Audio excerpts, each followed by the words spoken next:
In his lifetime, the first king of England was renowned throughout Europe. But over the centuries, he has been sidelined by history. For a king who achieved so much, Athelstan is a remarkably mysterious monarch. It is 100 years since he was crowned the first king of England, yet he has remained surprisingly absent from the history books. While Athelstan himself may have been largely forgotten, his legacy still looms large. The A, by the way, is pronounced like the A in cat. Not only did he unite several disparate kingdoms to create England, but he built a deep and complex relationship with mainland Europe. At home, he ruled over a diverse kingdom of people with different cultures and identities. He set trends, too, as the first English monarch to wear a crown, a tradition that continues today.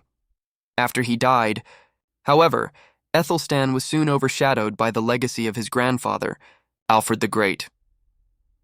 In Elizabethan times, he was passed over in the search for English origin stories.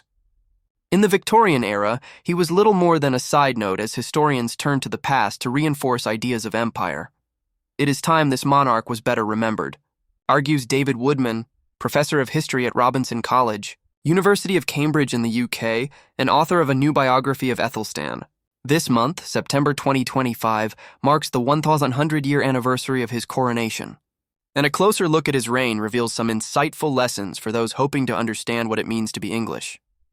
If nothing else, Athelstan's story overturns the centuries-long notion that England was originally a homogeneous culture, says Woodman.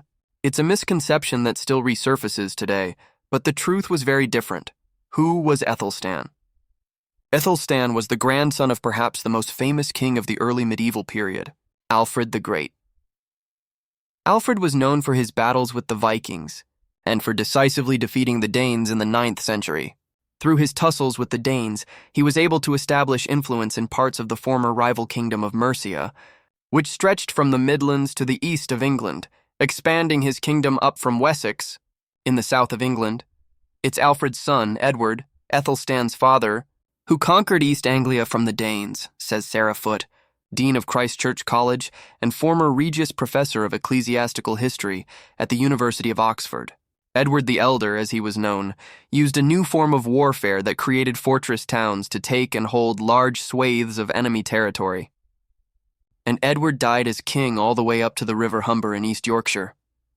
By then, he had earned the title he inherited from Alfred, King of the Anglo-Saxons. Edward's deeds set the stage for his son, Athelstan, born around the year 894 AD, was next in this line of kings and continued the family tradition of expanding the kingdom. How did Athelstan create England? In 924 AD, Athelstan became king when his father Edward died.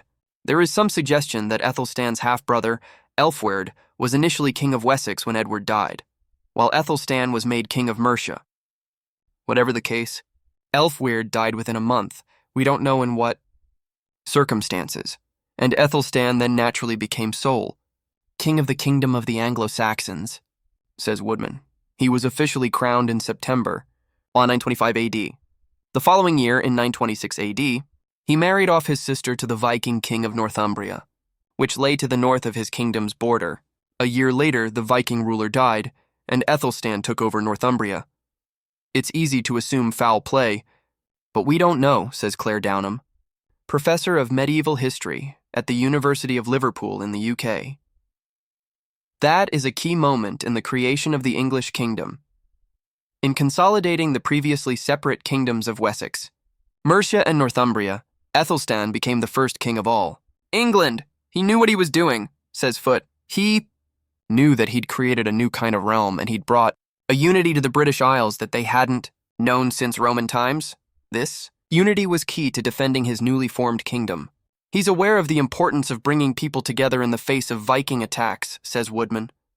But there's also an element of personal ambition here. This is a way to extend his authority.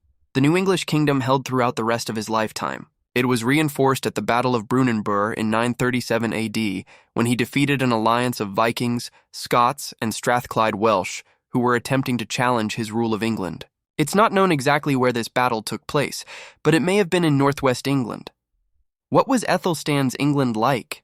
Amid all the battles and conquest, however, Athelstan brought a cosmopolitan flair to his new kingdom. Today, there is a tendency, particularly among the far right, to depict early England as being cut off from the rest of Europe. and homogeneous in its cultural makeup. In truth, the newly formed Kingdom of England was an outward-looking society. There's been a big debate about the very use of the word Anglo-Saxon, so much so that people in our field of scholarship are not using the word anymore, and are going towards early medieval instead because of the connotations that Anglo-Saxon now has with the far right, says Woodman. When the term Anglo-Saxon is invoked by the far right, they're thinking of it as very one-dimensional, people from one background in England in the 10th century. In fact, that's a big misconception of what the period was like. It was actually a very diverse place in early 10th century. I always think about Ethelstan's royal assemblies, and there were people there from lots of different kingdoms within England, Britain more widely, from Europe. They were speaking a multiplicity of languages, Old Welsh, Old Norse, Old English, Latin. I just feel the term Anglo-Saxon is used without thinking, and without factual detail about the early 10th century. Downham agrees. There was a lot of cultural variety in the area we call England today. There wasn't this English monolith that started in 500 AD. Ethelstan also sought deep ties with other nations in Europe in a way that monarchs before him hadn't, developing a coherent foreign policy. He's very connected with contemporary Europe, says Woodman. He's marrying off some of his half-sisters into contemporary ruling houses of Europe, and he's encouraging scholars from Europe to visit England. What happened when he died? Despite his leadership, the kingdom Ethelstan forged did not survive his death intact. When he died in 939 AD, it quickly fragmented, and a Northumbrian kingdom formed once again. For me, that shows the fragility of what he'd made, but also the precociousness of his achievement, that so much had rested on him as an individual, says Woodman. It really shows what he was driving forward as the king. But the idea of the larger kingdom created by Ethelstan remained. From 954 AD onwards, it's back to being a unitary realm, and it's not split permanently again, says Foote. Why was Ethelstan forgotten? As the first king of all England, he should be right up there in the popular consciousness, says Foote. But he's eclipsed by Alfred. There are a wealth of sources for Alfred's life, including a biography written during his lifetime by the Welsh monk Asser. These sources bring Alfred to life so that you can talk about a real person, says Foote, who wrote the first academic biography of Ethelstan.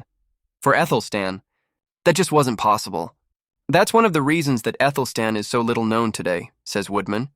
He just didn't have a major contemporary biographer who was writing an account of his life in the same way that his grandfather did. The reason why is unknown.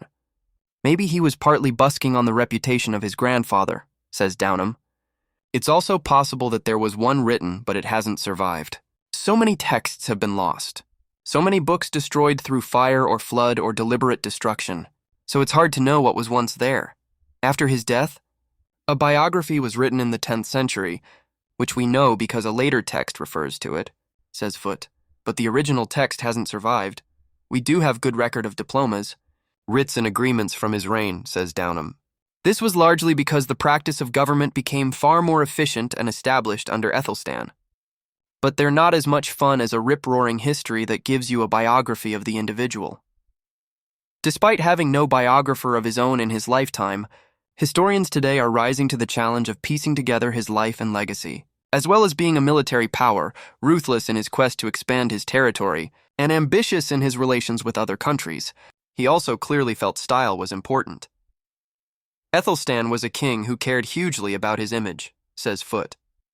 He minded what he looked like. He minded what was said about him. In many ways, Ethelstan was a king ahead of his time, says Woodman. He was intellectually curious, established central oversight for how his kingdom was governed, and began to define a sense of what royal power would come to mean. Some elements of Ethelstan's talent for the theatrical still survive today. Many of the prayers and rituals in King Charles III's coronation in 2023, including the anointing and crowning, were the same as in Ethelstan's 100 years ago, says Foote. There is an enormous continuity, she says. Perhaps the most important image that has survived is the earliest surviving manuscript portrait of an English monarch. It shows Ethelstan wearing his crown and holding a book, bowing before St. Cuthbert. It's one of the most important images in English history, says Woodman.